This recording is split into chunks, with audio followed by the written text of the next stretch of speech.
You can't hear me too well, Mary. You can just straight away interrupt me if it goes on for more than 20 seconds. So first, I wanted to let everyone know I'm logging in from a location where the network might be patchy. We have created some backup plans. Hopefully, it doesn't. Let's press on. Sure. All right.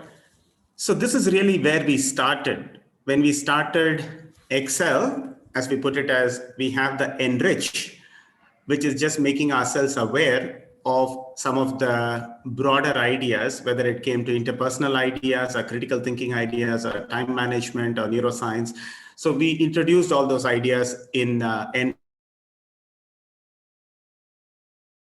see what is that we need to do repeatedly, because excellence is not an act, but a habit. So something we do repeatedly is excellence. So what are the things we should be aware of so that we are able to do those actions repeatedly? And finally, we will have embody, where we'll talk about specific things which we practice so much that we are that in some sense.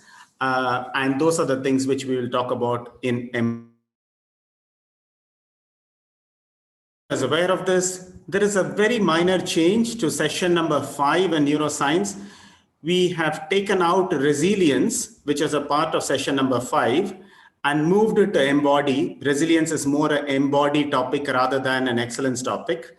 What we will focus on is mindfulness.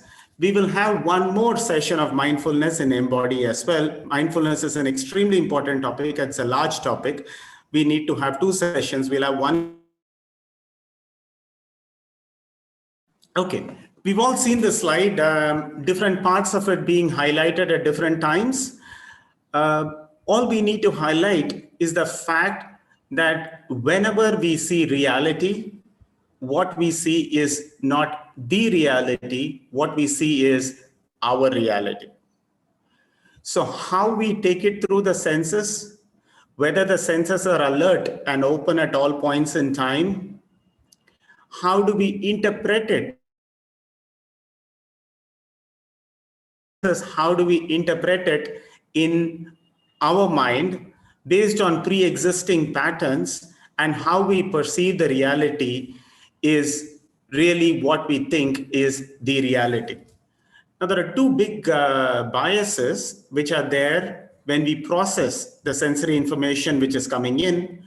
One of them is the negativity bias, which we have spoken about at length, the automatic negative thoughts, the black and white thinking, crystal ball gazing, and mind reading, and so on and so on, blaming, defending, all of that.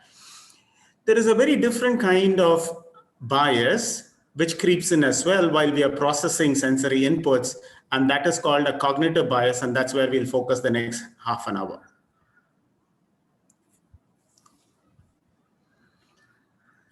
Now, here's a little story. 2 friends, one friend goes up to the other guy and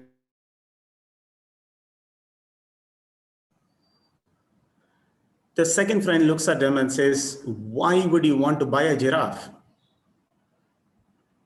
The first guy says, "When did I say that? All I said was, I wish I had enough money to buy a giraffe."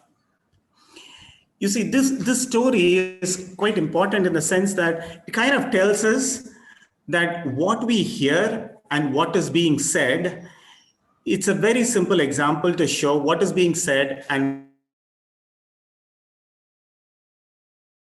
what is being what is out there and what we see can be very different things. What is being told and what we hear can be very different things, and what we tell and what other people hear can be very different things as well. In that sense, the brain is quite different from a computer. Okay. Some of you might have seen this. Can you quickly read, and one of you shout out for me what is written there?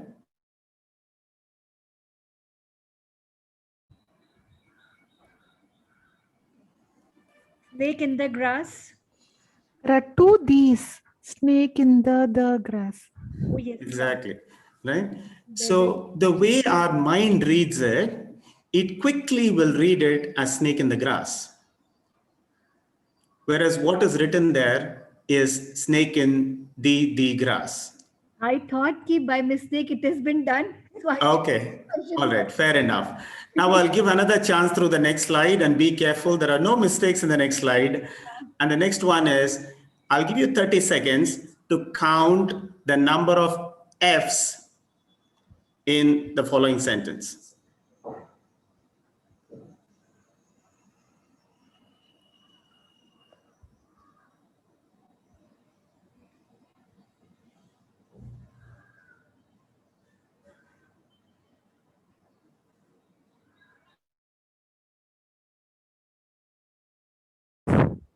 No, 7.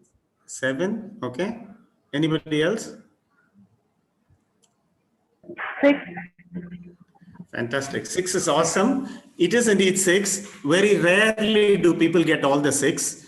It is indeed 6 if I don't count the F in the top line, which is in the heading itself. Otherwise, it is 6. All right. But a very large number of people usually come with a 3, 4, 5. I was actually debating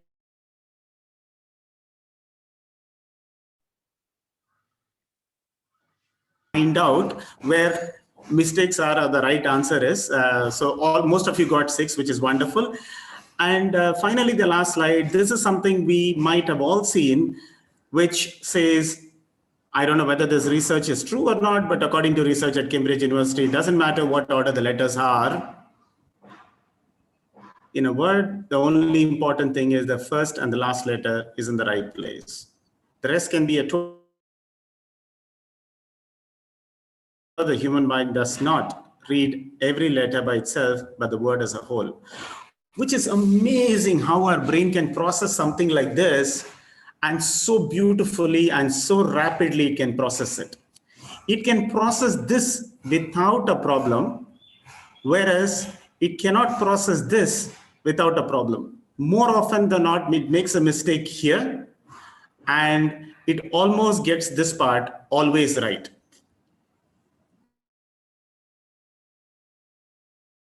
Understanding in terms of how do we learn, how do we understand, how do we interpret anything we see, and how do we retrieve what is being stored.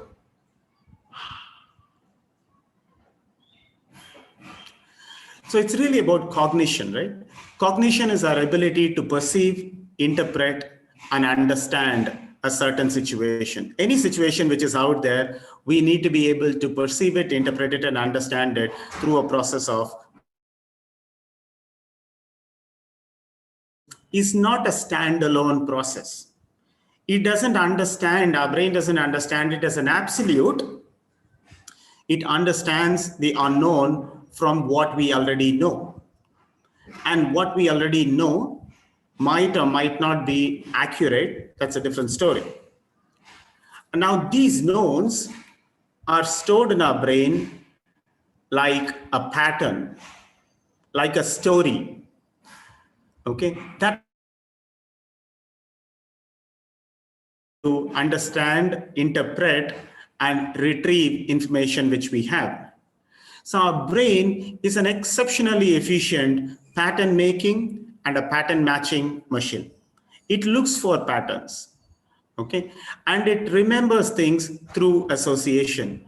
I'm sure there are times when we go and land up at some place which we have been, and we'll immediately say, I've been here before, and we'll also be able to recall a very minor incident which happened in the remember if we were not standing in that particular place. Okay, we can have multiple examples of trying to figure out how is that our brain remembers through this process of association. This makes the brain exceptionally efficient. Yesterday, I don't know whether it is true or not. We can actually find it in terms of computational density. Computational density per cubic millimeter or something like that. I'm sure the I'm not making an argument saying the brain is better than the computer. The computer is far better at data. It would have counted the 6 F's, no matter how many computers you showed it to, and it would have said snake and the grass, but it wouldn't have been able to do that Cambridge sentence that easily. The computers today can with ML and AI coming in. Now, when we are making those associations, when we are making those patterns, some of those associations, some of those patterns, some of those ways in which we store that information within our brain could be faulty. And that leads to cognitive biases. When we store something only as data, there is no cognitive bias because these are all disparate, separate pieces of data. But you can't form a story with pieces of data unless you now have to sit and stitch them all together. Other than that, distinct different buckets of data. Because we understand for the purpose of efficiency of understanding and the efficiency of retrieval, our brain will remember it as a pattern through a pattern of association. Now, it is innate for us to make patterns. We cannot stop it. But the one thing we can do is we can train. Okay, we can train our mind.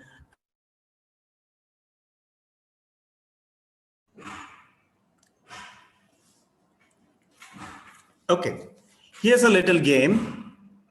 Okay, the game is not to guess the next number in this pattern. The game is for you to tell me. We'll be given 3 to 4 minutes as a group. The game is to finally come with an answer as to what is the logic I have used. Find out what is the logic I have used to create this pattern.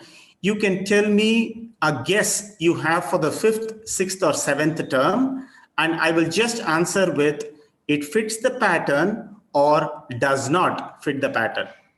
Is the game clear? So you can guess what is the 5th term or the 6th or the 7th term. You can tell me that. And I will tell you whether it fits the pattern or doesn't fit the pattern. At the end of 3 minutes, you can then tell me what. You can have as many guesses as you want. So let's get noisy and start guessing. And I will tell you fits the pattern or doesn't fit the pattern.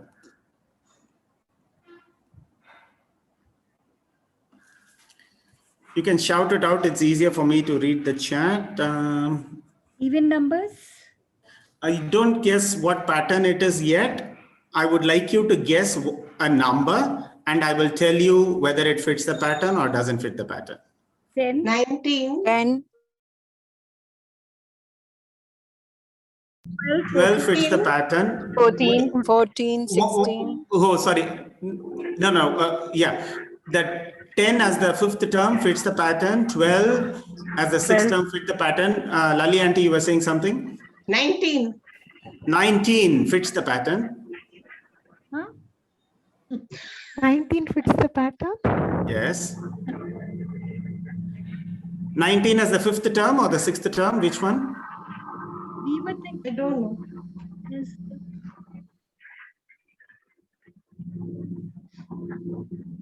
Keep going. Give me another guess for the 5th term. Let's start only with stay only with the 5th term. Give me another guess other than 10.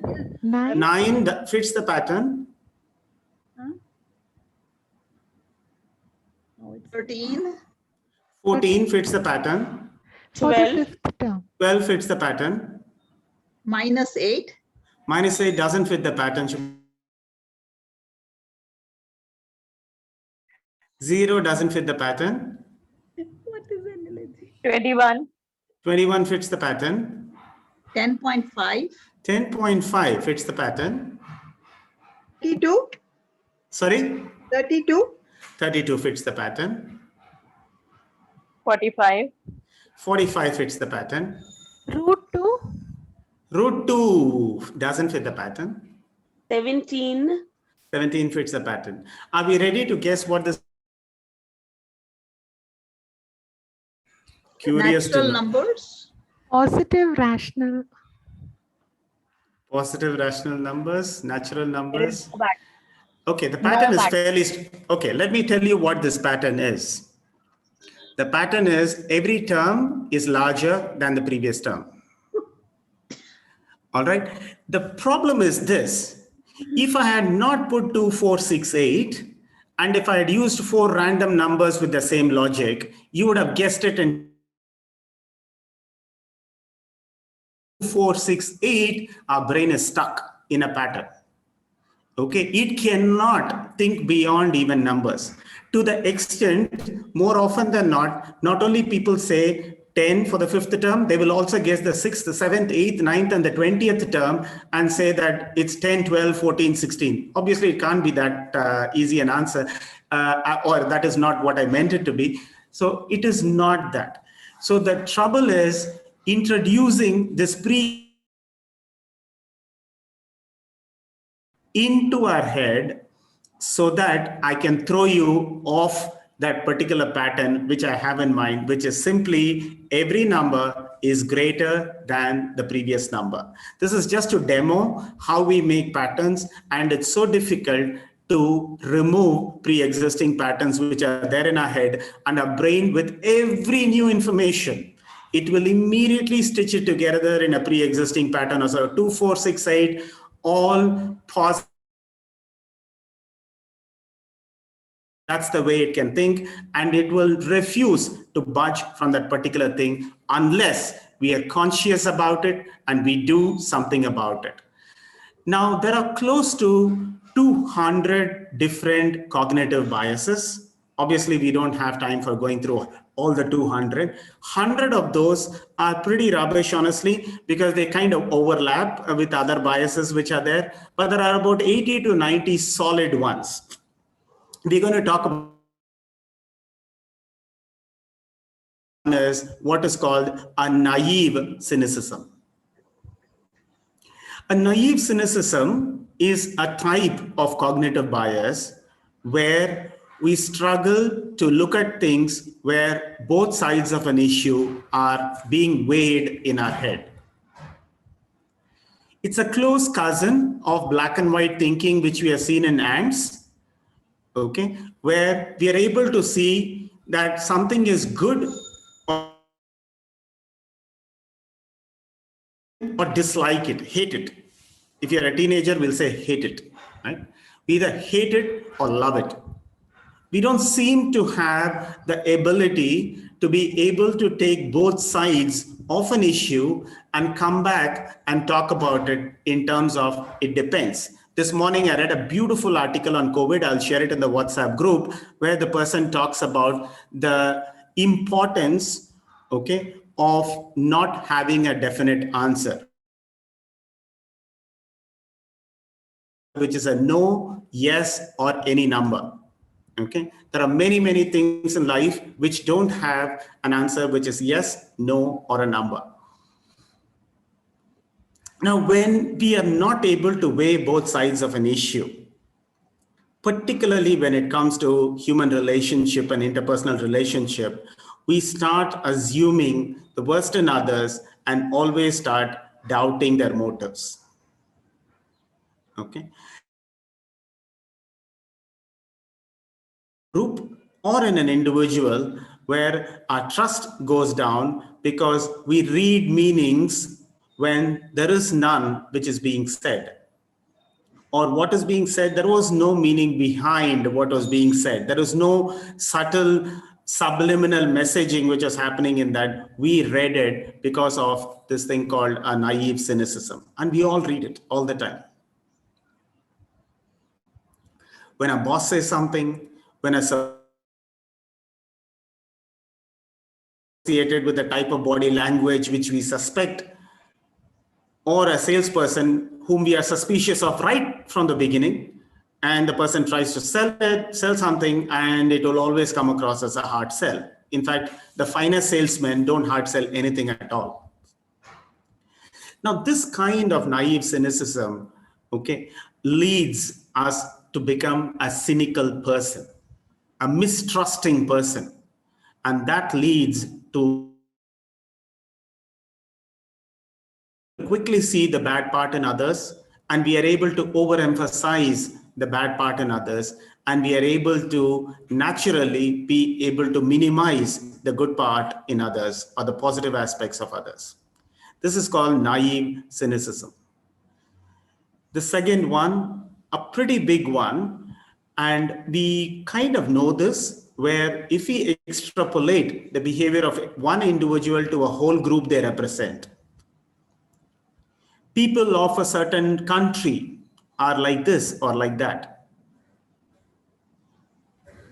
People of a certain caste, people of certain religion, people of certain gender, or people who have socioeconomically of a certain band, right?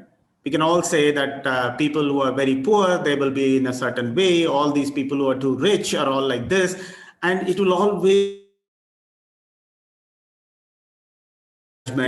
for a large group of people, and that particular individual doesn't represent the large group of people, we still put them in that particular box because it's easy to form a pattern in our head, and it is easy to create the association, and it's far more efficient to retrieve whatever information that is there in our head when we come across a situation like that the next time around.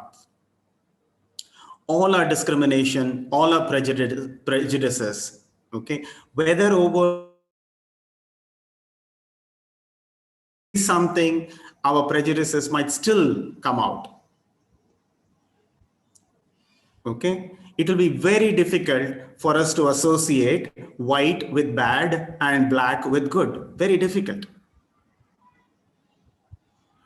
Our prejudices will always come out if you read the matrimonial sections in our newspapers. We can say we are not prejudiced. We will still be able to find out our prejudices when we have to make real choices. Generalizations, prejudices, stereotyping, and discrimination are all closely related and pretty close cousins. While it is very, very good in terms of making quick patterns, it also makes, and those stories are usually flawed. Far more often than not, people of a certain stereotype don't fit into it at all. And hues all the way from one end of the spectrum to the other end of the spectrum, and you will see all hues no matter which particular group we are talking about. Socially, culturally, another group might be different. That is an issue for values, beliefs, ethics, and morals, right? That is not here. This is about making strong opinions about a group as a whole and not about the individual. All right. Here is one. Now, I want you to imagine this person in your head.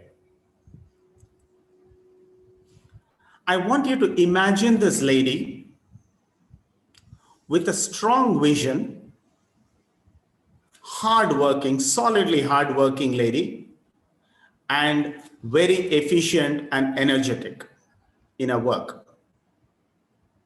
My question is this: if she is going to stand for the next election in your or not? I'm just going to assume that all of you as good citizens go out and vote and exercise your franchise. So don't come back and say, I don't believe in politics. You just imagine yourself as a good citizen who goes and votes and exercises your franchise, and write on the chat box whether you will vote for this lady if she were to stand in your constituency, a person with a strong vision, hardworking, and energetic.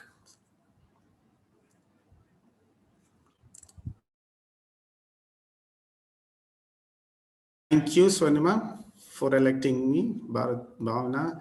Okay, wonderful. A lot of you have said yes to it, except Anita, who seems to be demanding more. Why is it, Anita, you would not? You will No, not? I feel such a person won't fit in, won't be a politician. I mean, the political system will edge her out. Even if she wins the election, she'll get Fair eased enough. out. That might be stereotyping, but nevertheless, I understand Thank you for that. Okay. Anita Saxena is the one who says, would like to know more about this particular lady. I will tell you some more about this particular lady, Anita. She is corrupt. She has a few cases pending against her as having inappropriately touched some children. And she also has a couple of murder cases pending against her, by the way.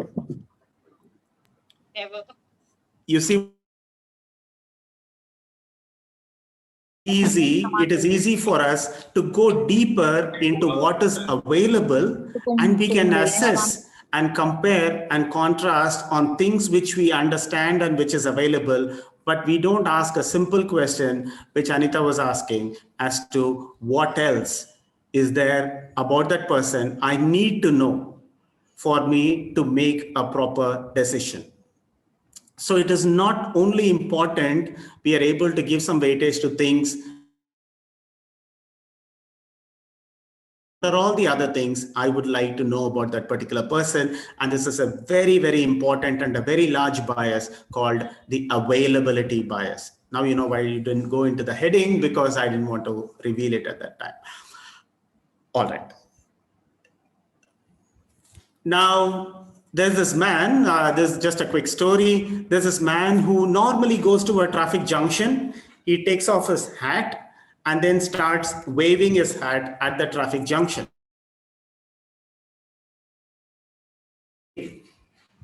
And when this is going on every day, there's a policeman who comes there to have coffee at the corner kiosk. And the policeman looks at this person and says, what are you doing? I mean, I know you're not disturbing anything, so I'm not going to really book you or arrest you or anything like that. But I want to understand, what are you doing? So this old man says, you know, I'm keeping all the birds away from the road. But the policeman says, there are no birds here. And the old man says, so there is this thing where we have this illusion of control in situations we simply don't control at all. There are plenty of examples. The walk button, which is there in the traffic light, when we press the walk button and then the walk turns green, and many of us think because we press that particular button, the walk turned green. You have no control. Many of those walk buttons are even disconnected. But it gives us the illusion of control, and people like to be in situations where they are in control. So we control much less than what we think we do. We control very few things, and one of the few things we control is ourselves in terms of how we shape our mind, that we control. A lot of other things we don't. So this will give us a very clear view in terms of understanding what we really can control and can't control. It will tell us.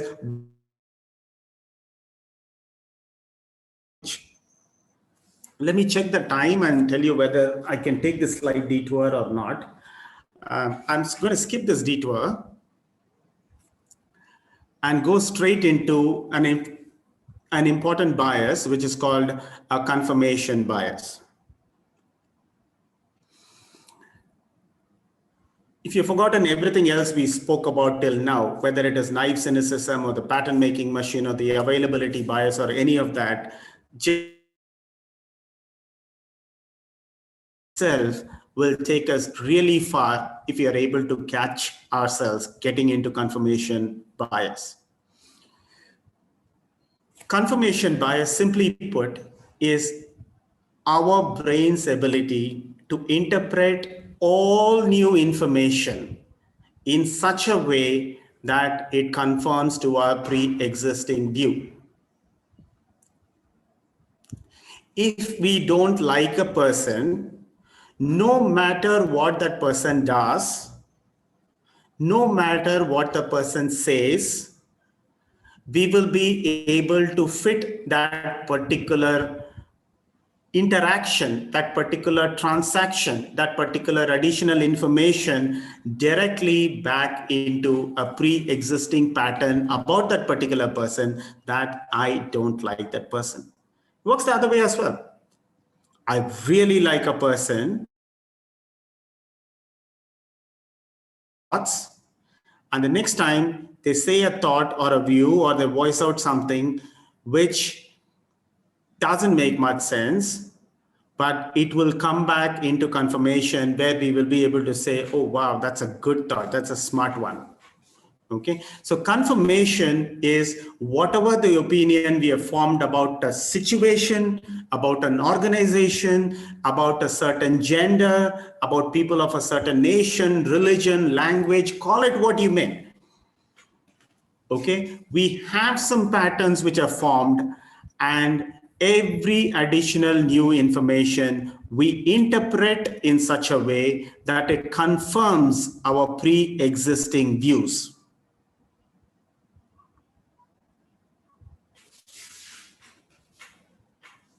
We actively, this is the amazing thing, when we find contra evidences, of actively ignoring and rejecting those evidences. And trust me, it is there in each one of us. The brain can actively ignore and reject contraindicators so that our view we started with stays intact. You go back and test this on something which is a strongly held belief of yourself. If you're one of those who believes that a woman should do this or a man should do this, come back and ask this question: when you see a contraindicator, does it create some kind of an issue in your head? Okay. Particularly in emotionally charged issues or in deeply entrenched beliefs, it is bias. I think I mentioned it here during Enrich. They always say cataract is the third largest cause of blindness. The first and the second are still religion and politics. This is the absolute mother of all biases, okay, particularly in strongly held beliefs. If you're a strong, staunch, I'm not saying you're a staunch faith person, if you're a strong believer that something is other transaction you go through, you will be able to come back and fit and say that exactly, this is exactly what I said. Or if you believe that something has that kind of a potential about an individual, then you will be able to listen to something which the person said and then be able to reinterpret and say, see, this is what the person said 100 years back. Biases.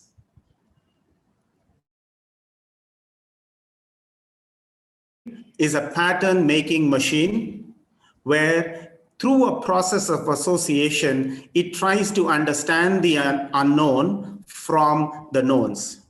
This is an exceptionally efficient process because it's very easy to store and it is very easy to retrieve as well. But the trouble is, those connectors we are using to connect and make and weave simple stories and store it in our head, introduce all the cognitive bias. So all we have to do is, by all means, continue to make patterns. We don't have a choice, we have to make patterns, but we have to watch out for some of these preset patterns. Now, what are the things we could do? One important thing is to go back to that first slide and say, there is the reality out there and what I'm perceiving is my reality. One is I have to clean up the cognitive biases I have, but I also need to soak in the reality fully. Whatever reality is coming through my five senses, am I half distracted when I'm listening to somebody? Okay. Jiddu Krishnamurti said, don't hear, listen. Don't see, observe. Don't talk, speak. Right? It's those simple things. So that you're able to take the whole thing inside. But when we are taking it in, we don't take it in through our pre-existing beliefs. We just take it in for itself without judgment. We just take it in for itself. That's mindfulness. We have a full session on mindfulness, which Ushanti will be talking about that. We'll wait for that session. Another 3 sessions, it will be there. Second, doing the due diligence. Any idea. See, people are usually good and trustworthy, but our ideas are not as smart as we think it is. Okay, so all ideas, put it through a rigorous process of testing that particular idea and asking those relevant questions to the person so that you are able to understand the idea, absorb the idea, accept the idea going forward. So that due diligence, which is called skepticism, ask the question, am I building a story here? Everything is falling into place way too neatly. I knew it. Usually means I am getting into cognitive bias. Okay, usually that is what it is. But and everything falls into place way too smartly. It is all falling into place. Chances are that we have just created placeholders and created this story in our head, because there will always be, no matter what it is, there will always be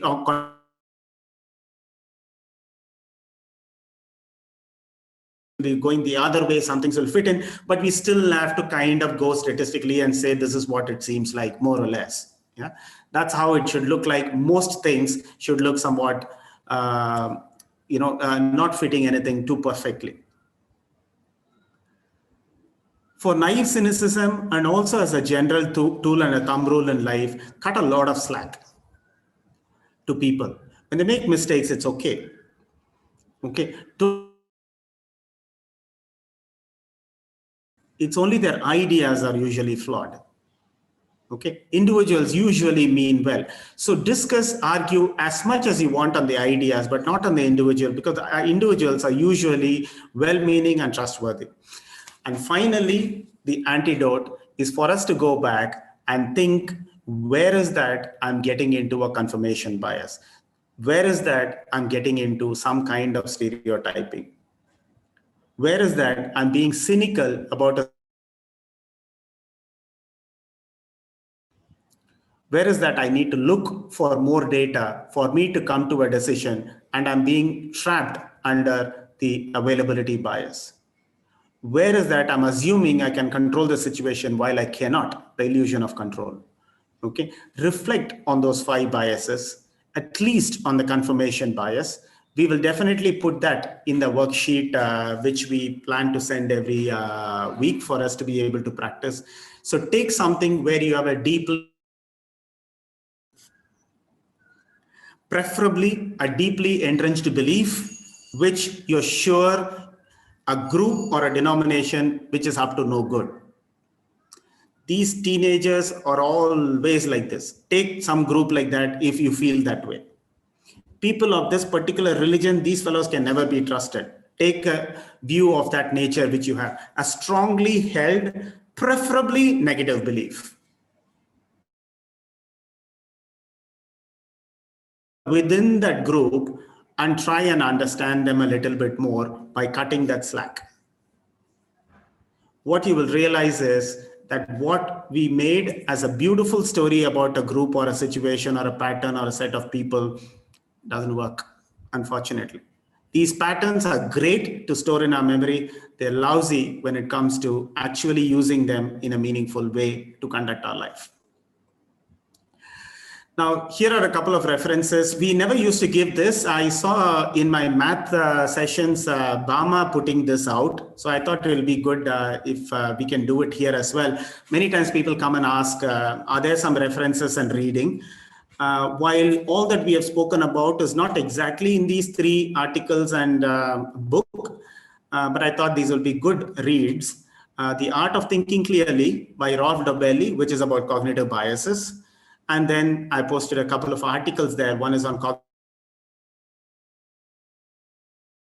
by Daniel Kahneman. He coined that term along with Amos Tversky. Okay, so Amos Tversky, Daniel Kahneman, and Robert Thaler are the three people who have done a lot of work on cognitive biases, and there is a whole space in which even they got a Nobel Prize, which is a space which is called prospect theory. That's besides the purpose of this particular short conversation. It's a fascinating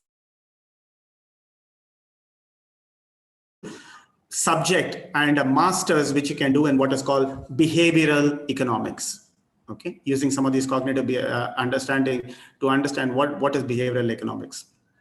Anyway, so thank you very much.